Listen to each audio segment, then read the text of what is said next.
উপকূলের নোনা বাতাসে এখন সোনালী স্বপ্নের ঘ্রাণ। নোয়াখালীর দ্বীপ উপজেলা হাতিয়ার দিগন্তজোড়া মাঠে এখন ধানের বদলে দুলছে গমের শীষ। যেদিকে দুচোখ চায় সেদিকেই হলদেটে আভা। লোনামাটির এই দ্বীপে গম চাষে এমন সাফল্য আশার আলো দেখাচ্ছে স্থানীয় কৃষকদের।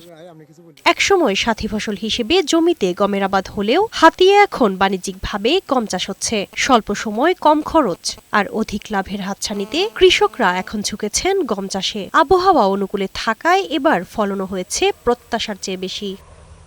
কৃষকরা বলছেন, ধান চাষের তুলনায় গমে সেচ ও সার লাগে অনেক কম। 2 একর জমিতে খরচ হয় 20 থেকে 25 হাজার টাকা। মাত্র 3 থেকে 3.5 মাসেই ঘরে তোলা যায় ফসল। বাজারে ভালো চাহিদা ও দাম থাকায় দিন দিন বাড়ছে এর জনপ্রিয়তা।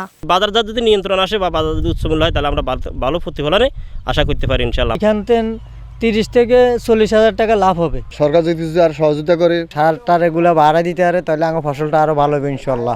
আবহাওয়া অনুকূলে থাকায় এবার গমের উৎপাদন লক্ষ্যমাত্রা ছাড়িয়ে যাওয়ার সম্ভাবনা রয়েছে বলে জানিয়েছে কৃষি বিভাগ। আমরা টোটাল হাতিয়া উপজেলায় এই গম কৃষকের কাছে ছড়িয়ে দিব। আশা করি যে কৃষক আগ্রহ হবে এবং লাভবান হবে। আশা করি এবছর আমাদের ভালো ফলন হবে। এবছর হাতিয়ায় 100 হেক্টর জমিতে গমের আবাদ হয়েছে, যা গত বছর থেকে 20 হেক্টর বেশি। শারমিন রিমি, বৈশাখী সংবাদ।